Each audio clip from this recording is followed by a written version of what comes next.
Meus irmãos, boa noite. A graça e a paz do nosso Senhor, amém? Irmãos, vamos abrir a palavra do Senhor em Filipenses, capítulo 1, versos 12 a 18.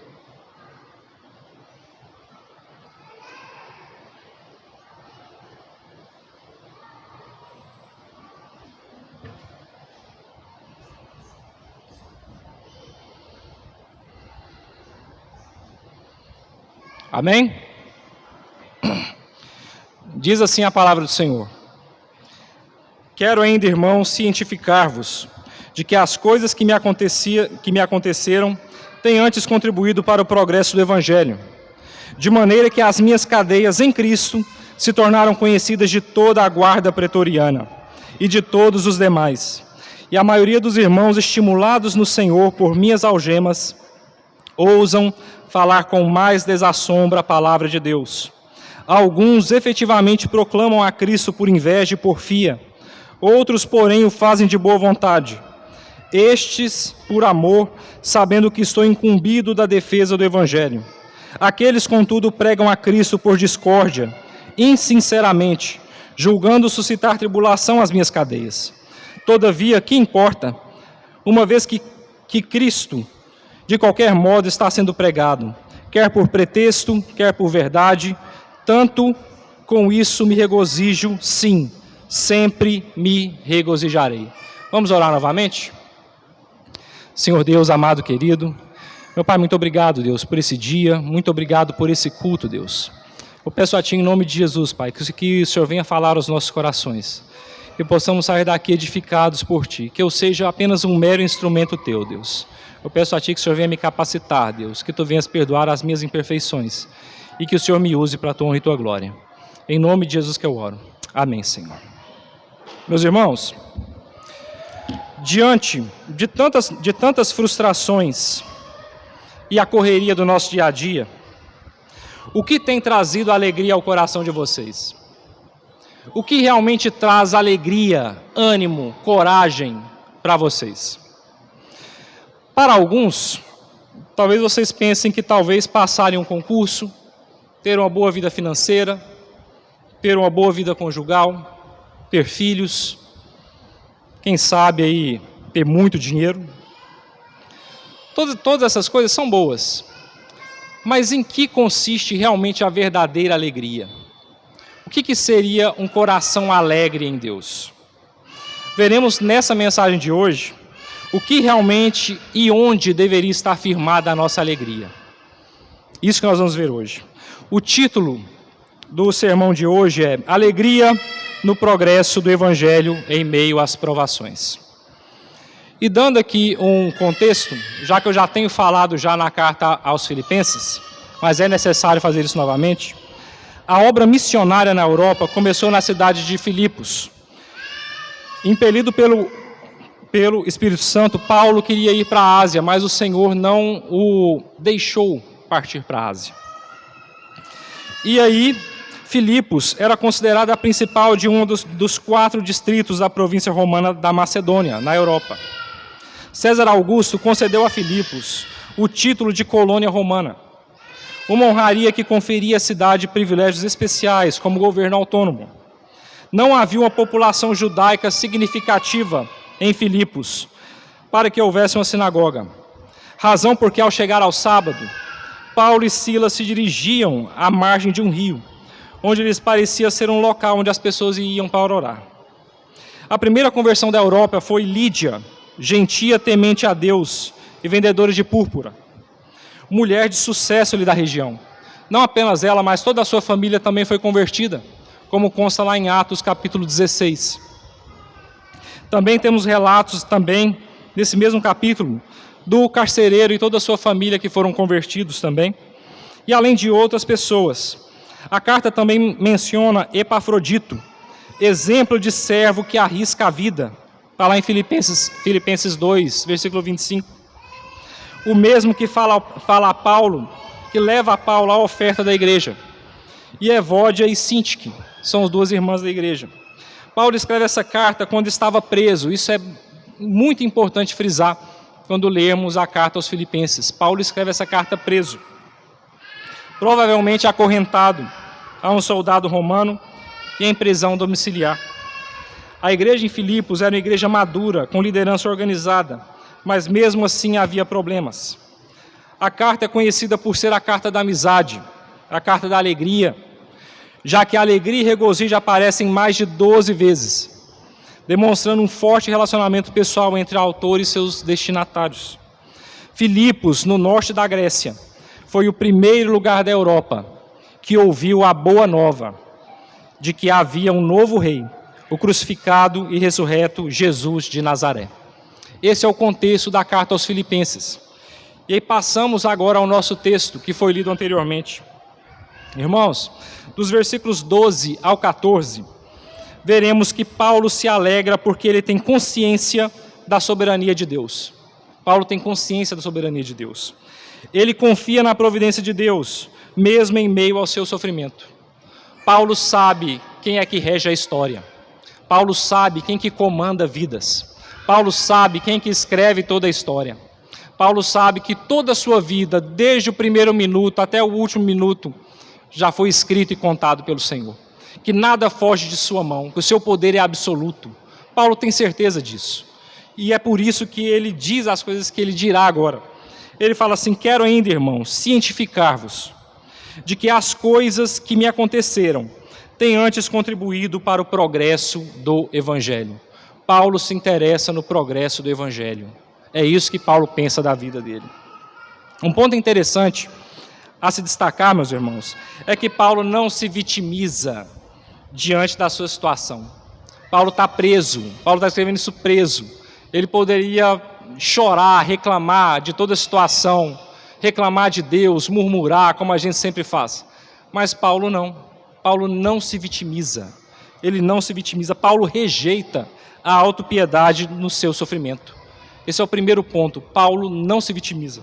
E também é interessante ver como que Paulo interpreta o mundo, como que a cosmovisão de Paulo diante da situação dele é firme e forte na soberania de Deus. Ele quer que os filipenses entendam isso.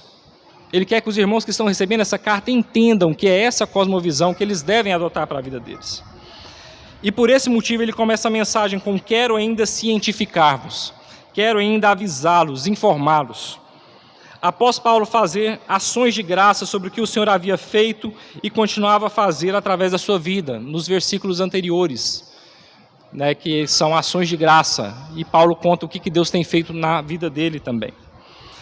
E deixando claro aos irmãos, anunciando a eles que a sua prisão não era o fim. Imaginem a seguinte situação, meus irmãos. O líder da igreja, um grande líder foi preso. O apóstolo foi preso. Aquele que pregava, que viajava, que ministrava, que ensinava, foi preso. E agora? Talvez poderia imaginar que tudo houvesse acabado. Nosso líder está preso. E agora? Como é que a gente vai fazer? Quem que vai nos ensinar? Quem que vai pregar? Quem que vai levar a mensagem? Como que isso vai acontecer? Isso poderia surgir na mente dos irmãos, vendo a situação de Paulo. Mas não. O fato de o apóstolo estar preso poderia afetar o avanço do evangelho no mundo. Poderia. Sua prisão era considerada um golpe contra a igreja de Cristo. Porém, o apóstolo transmite na sua carta a ideia de que nenhum poder físico ou material poderá conter a força do evangelho. Paulo tem consciência disso. O evangelho não pode ser preso. O evangelho não pode ser limitado. Eu estou aqui preso, estou passando por tudo isso, mas eu creio que Deus vai terminar a sua obra. Eu creio que Deus vai terminar a sua obra na minha vida, independente da minha situação. É isso que Paulo tinha forte no coração dele. Paulo respirava isso. Não era apenas um mero conceito. Paulo respirava a soberania de Deus. Ele realmente sentia isso. O que Paulo, de modo simples e objetivo, diz para os filipenses é que as cadeias não limitam o avanço do evangelho. O que é o evangelho, meus irmãos? O que é o evangelho? São as boas novas do nosso Senhor. Que o Verbo se encarnou e habitou entre nós. para nos salvar, para nos fazer viver uma nova vida em Cristo. Essa mensagem não pode ser presa, não pode ser amarrada, não pode ser impedida. A mensagem de que o Senhor morreu na cruz por mim e por vocês. Isso não pode ser apagado, isso não pode ser preso. E Paulo sabia disso. E Paulo sabia que isso poderia ser disseminado de boca em boca. O evangelho poderia ser passado, falado e anunciado dessa forma. Mas Paulo os avisa de que essas coisas têm contribuído para o progresso do evangelho. Meus irmãos, que coisas Paulo tem dito que têm contribuído para o evangelho? Não são coisas boas apenas. Mas olha só, ele podia lembrar-se das duras experiências que o acometeram e o deixaram às vezes com fome, com privação de roupas, com enfermidades regionais. Seu corpo tinha as marcas dos açoites, que deixaram vergas em seus lombos, as marcas das correntes nos tornozelos e nos braços, os naufrágios que Paulo presenciou e sofreu, os apedrejamentos, os perigos em travessias de rios, os pés calejados das viagens, os perigos de assaltos e ladrões, dos julgamentos, dos insultos, da humilhação, das suas algemas. Paulo tinha sempre com isso essas marcas. Paulo tinha sempre com isso. E todas essas experiências contribuíram para o Evangelho, para que o Evangelho não ficasse engessado em poucos lugares. É isso que Paulo deixava muito claro na sua vida. Tudo isso que eu sofro, tudo isso que eu passo, nada trava o poder do Evangelho. Nada. Isso é maravilhoso demais.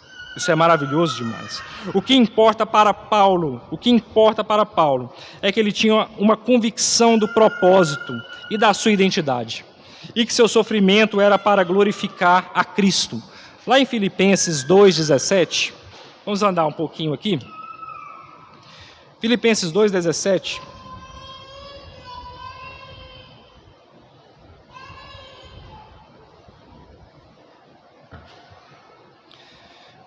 Versículo 17, diz assim, entretanto, mesmo que seja oferecido por libação sobre o sacrifício e serviço da vossa fé, alegro-me, e com todos vós me congratulo. Ou seja, Paulo tem sua vida derramada para o serviço de Deus. Paulo se derrama para o serviço de Deus. Paulo não se importa com sua vida, Paulo não se importa com o que vai acontecer com ele. Ele está pouco andando para isso.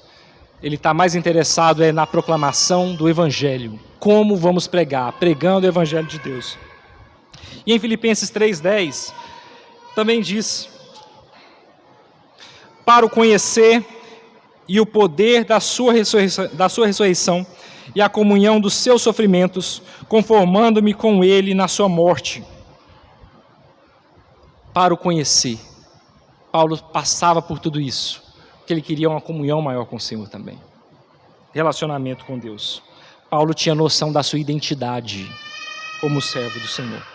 E como está lá em Colossenses 1, versículo 24, onde fala, agora me regozijo nos meus sofrimentos por vós, e preencho o que resta das aflições de Cristo na minha carne, a favor do seu corpo, que é a igreja. Ou seja, meus irmãos, Paulo entendia que o seu sofrimento era para glorificar a Deus. Paulo entendia isso. E para ele tudo bem. Para ele tudo bem. E ele se alegrava nisso. É isso que ele deixa muito claro. Essa era a forma como Paulo via a vida. Essa era a forma como Paulo enxergava os seus momentos. E nós, meus irmãos? E nós? Como enxergamos os acontecimentos da nossa vida? Como temos enxergado nossas dificuldades? Como temos enxergado os nossos problemas? Temos culpado Deus pelas coisas? Temos murmurado a Deus porque as coisas não têm andado do jeito que eu queria? Como que é isso? Como está a nossa consciência de que o Senhor rege cada dia da minha e da sua vida? Como está a minha consciência de que é o Senhor que trabalha para que as coisas aconteçam? E o Senhor me capacita para isso, para a honra e glória dEle. Onde está a minha cabeça no meio dos problemas? E aí, meus irmãos, já no versículo 13, de maneira que as minhas cadeias em Cristo se tornaram conhecidas de toda a guarda pretoriana e de todos os demais. Aqui novamente vemos o foco de Paulo, o progresso do Evangelho. Paulo só se importava com isso, o progresso do Evangelho. Graças a essa condição de Paulo, pessoas importantes estavam ouvindo o Evangelho. Olhem só, Paulo estava provavelmente em Roma. Por que provavelmente? Porque há uma discussão se Paulo estava em Roma ou em Cesareia ou então em qualquer outro local. Mas provavelmente estava em Roma, aguardando o julgamento da parte do imperador. A guarda pretoriana, meus irmãos, era constituída de pelo menos 10.000 soldados espalhados em todos os lugares onde houvesse uma representação do império. Em Roma havia o maior número de homens para proteger o imperador.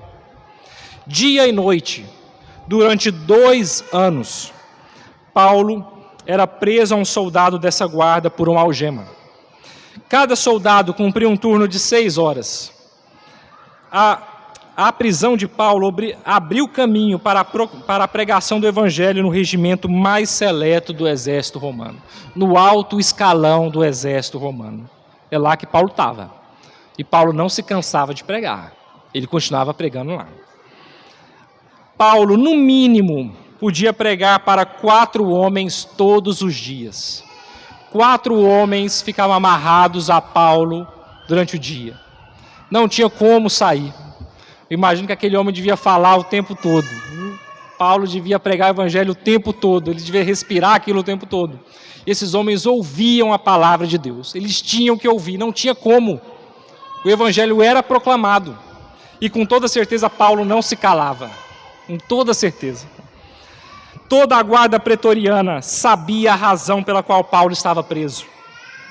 E muitos desses soldados foram alcançados pelo evangelho. Como sabemos disso? Na carta aos Filipenses, capítulo 4, versículo 22, diz que todos os santos vos saúdam, especialmente os da casa de César. Houveram conversões na casa de César. Houveram conversões na casa do imperador. Esses soldados, alguns deles se converteram pela proclamação do evangelho. O apóstolo, como prisioneiro do Estado, seu caso era muito importante. Paulo era um preso especial que conseguiu conquistar a simpatia de muitos pretorianos. E por esse modo a comunicação da mensagem do evangelho era facilitada em todo o Império Romano. Gente, eu imagino que Paulo só pensava nisso. Paulo só pensava nisso. Sua situação judicial chamou a atenção de muita gente de Roma, que não via qualquer crime de Paulo contra o Império, como diz no final do versículo 13. Conhecidas de toda a guarda pretoriana e de todos os demais. Todos os demais. Ou seja, muitas pessoas conheciam a situação de Paulo. Muitas pessoas sabiam quem era Paulo. Como Paulo mesmo disse, aliás, a prisão de Paulo não conseguiu de forma nenhuma conter o evangelho. Como Paulo diz lá em 2 Timóteo, capítulo 2, versos 9 a 11, onde ele diz, pelo qual estou sofrendo até algemas, como malfeitor. Contudo, a palavra de Deus não está algemada. Por esta razão, tudo suporto por causa dos eleitos, para que também eles obtenham a salvação que está em Cristo Jesus com eterna glória. Paulo persevera na pregação do evangelho e deixa claro, a palavra não está algemada. Nada pode parar a força do evangelho. E no versículo 14, fala assim, a maioria dos irmãos, estimulados no Senhor por minhas algemas, ousam falar com mais desassombro a palavra de Deus. Vemos novamente o progresso do evangelho, mesmo diante do medo dos irmãos. Esse medo que trava de proclamar, esse medo que trava a pessoa de falar de Cristo, estava sendo quebrado. Claro que estariam com medo, como eu disse anteriormente. O apóstolo estava preso. O que sabia estava preso. O que sabia muito da Escritura estava preso. Com certeza pensaria, agora o que será de nós? Como que eu vou pregar? Como que eu vou levar a palavra? Mas aí vemos a inspiração para pregar a palavra. Vemos que a inspiração de Deus tira o medo. Paulo diz aqui que os irmãos estavam pregando. Estavam perdendo o medo. Toda essa questão da prisão gerou um efeito contrário ao que se poderia imaginar. A maioria dos irmãos, inspirados pelo Senhor, por causa das algemas de Paulo, começaram a anunciar a palavra sem medo. Se o objetivo era conter o Evangelho, travar a proclamação do Evangelho, travar o crescimento dos cristãos, caiu por terra. Foi derrotado isso. Foi derrotado. Os planos de Deus não podem ser parados. Esses irmãos foram estimulados pela repercussão positiva entre os cristãos de Roma, de que o processo contra Paulo era injusto e não havia nenhuma ação criminosa senão pelo fato de pregar a Cristo Jesus. A única acusação contra Paulo era que ele pregava a Cristo Jesus. Ele pregava o Cristo, ele pregava um novo rei, ele pregava um novo imperador. É isso. Paulo, meus irmãos, poderia ter escrito aqui uma defesa memorável sobre por que sua prisão era injusta. Paulo tinha argumentos e tinha inteligência para isso. Paulo poderia fazer páginas e páginas de protesto escrevendo à igreja e tentando levantar a igreja para alguma coisa, mostrando por que ele era inocente, mas não. Paulo deixa muito claro aos irmãos que eles devem se submeter à vontade de Deus, aceitando a sua providência e ensinando os irmãos de que era dessa forma que deveria ser feito. É isso que Paulo estava passando para os irmãos quando eles leram essa carta. É esse que deveria ser o sentimento deles. E já nesses versículos finais, meus irmãos, vemos a alegria de Paulo com os meios e aquilo que Deus faz. No versículo 15, ele fala assim: alguns efetivamente proclamam a Cristo por inveja, ou seja, por ciúmes, por porfias, ou seja, por contenda, por discórdia. Outros, porém, o fazem de boa vontade, estes por amor, sabendo que eu estou incumbido da defesa do Evangelho. Aqueles, contudo, pregam a Cristo por discórdia, ou seja, por disputa, insinceramente, julgando suscitar tribulação, pressão às minhas cadeias. Nesses versículos temos 2 pontos. Ponto 1, alegria no progresso do Evangelho por meio daqueles que pregam por discórdia, por disputa, por pretexto, por porfia. O diabo se aproveitou da fragilidade daqueles irmãos para plantar em seus corações sentimentos de mesquinhez, de inveja, de porfia, de discórdias e atitudes rebeldes. A atitude dos caluniadores de Paulo era maldosa, pois trabalhavam com segundas intenções. Invejavam a autoridade e o poder apostólico de Paulo. Eles invejavam isso. Agora que Paulo está preso, agora é hora da gente tomar o lugar dele, da gente ser maior que ele. É isso que esses irmãos pensavam também. A palavra porfia indica contenda, rivalidade, conflito, que os opositores de Paulo faziam para denegrir a imagem do apóstolo perante os irmãos. Irmãos querendo ser maiores que Paulo. É interessante destacar que Paulo não cita nomes, ele não acusa ninguém diretamente. Paulo não cita os nomes de quem estava fazendo tal coisa. Paulo apenas fala alguns. Paulo não quer suscitar separação. Paulo não quer suscitar outra briga por causa disso. Paulo apenas diz alguns. Alguns têm feito coisas erradas. Olhavam para Paulo como um competidor e um rival.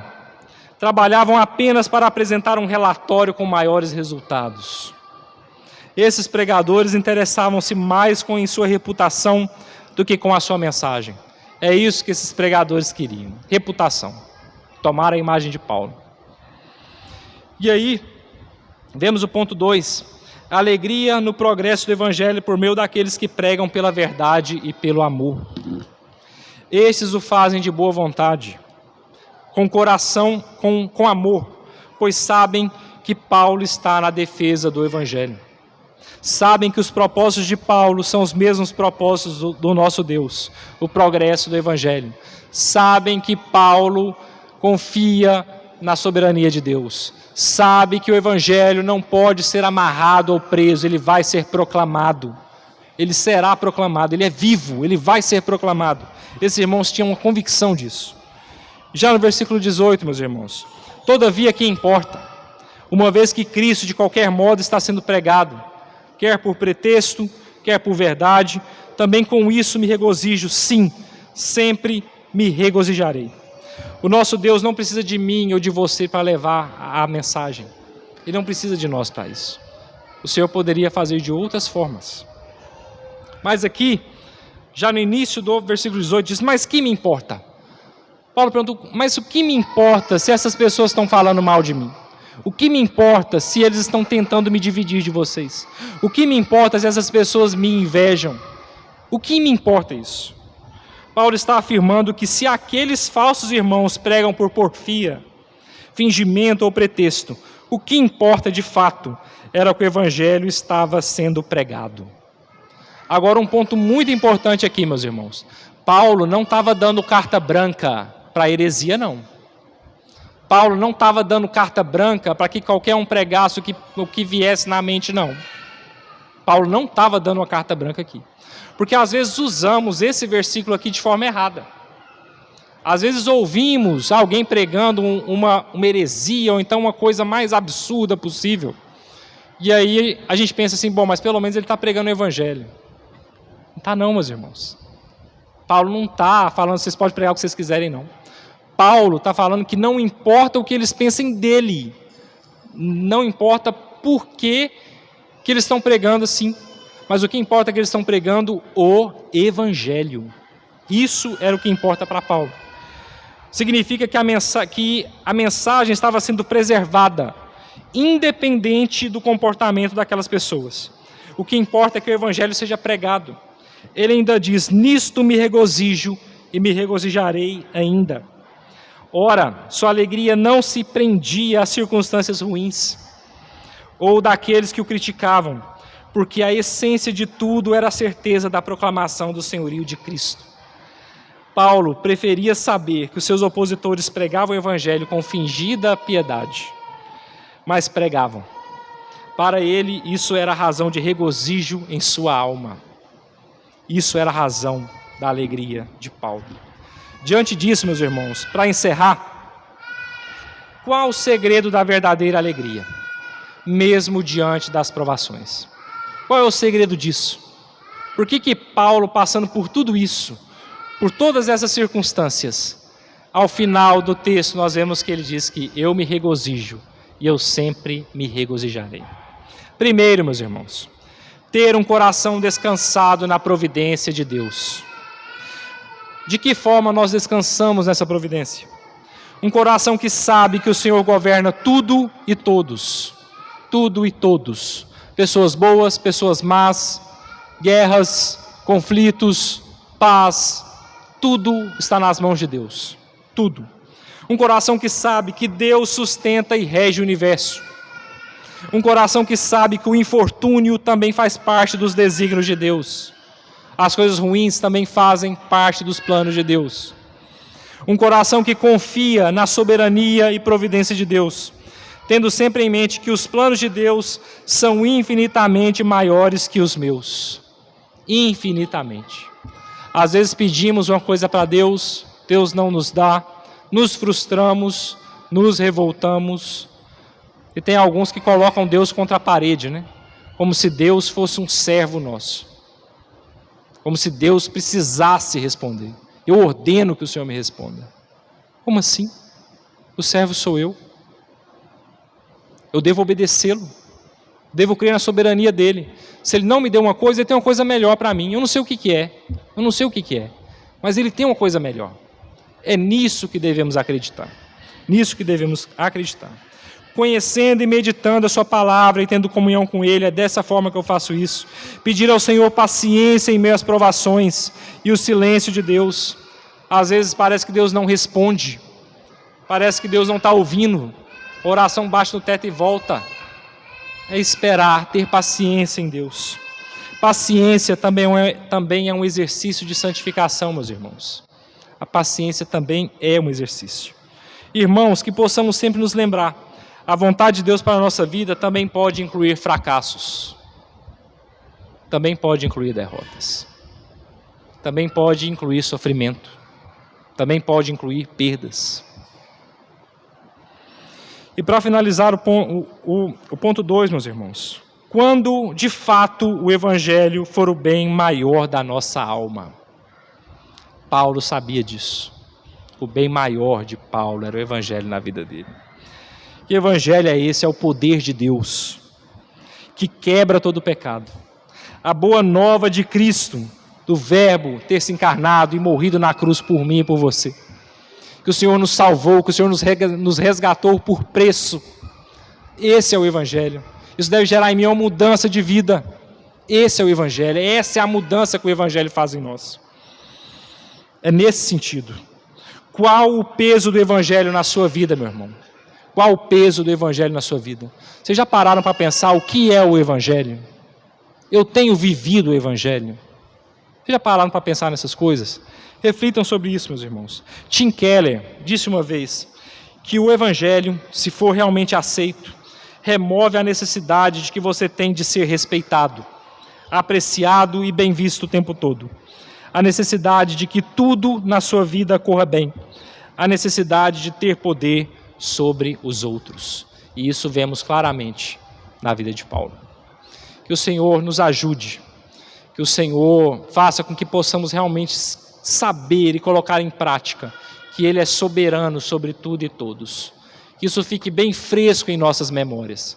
Que o Senhor tenha misericórdia de nós, para que possamos ser um povo alegre realmente, porque nós temos Deus conosco, a maravilhosa graça de Deus conosco. Amém, meus irmãos? Vamos orar? Senhor Deus, amado, querido, meu Pai, muito obrigado, Deus, por Tua palavra, que é viva, santa e eficaz. Muito obrigado, Deus, porque o Senhor é um Deus que fala, Pai. Muito obrigado porque o Senhor é um Deus que transforma nossas vidas e suplicamos, Deus, que o Senhor transforme as nossas. Nos dê um coração alegre, Pai. Nos dê um coração que descansa, Pai, na Tua soberania, na Tua providência, Deus, e não nos nossos braços, Pai. Que o Senhor nos dê força, Deus, para viver os nossos dias segundo a Tua palavra. Que o Senhor nos dê forças, Deus, para andar sabendo que o Senhor rege o universo, que o Senhor rege a nossa história.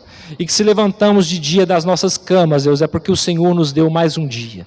Que saibamos disso, Pai. Que isso seja bem vívido em nossas mentes, Deus, para a Tua honra e Tua glória. E que possamos verdadeiramente viver o Evangelho, Pai. Viver, Pai, de forma santa e reta na Tua presença e para a Tua honra e Tua glória, Deus. Em nome de Jesus que eu oro. Amém, Senhor.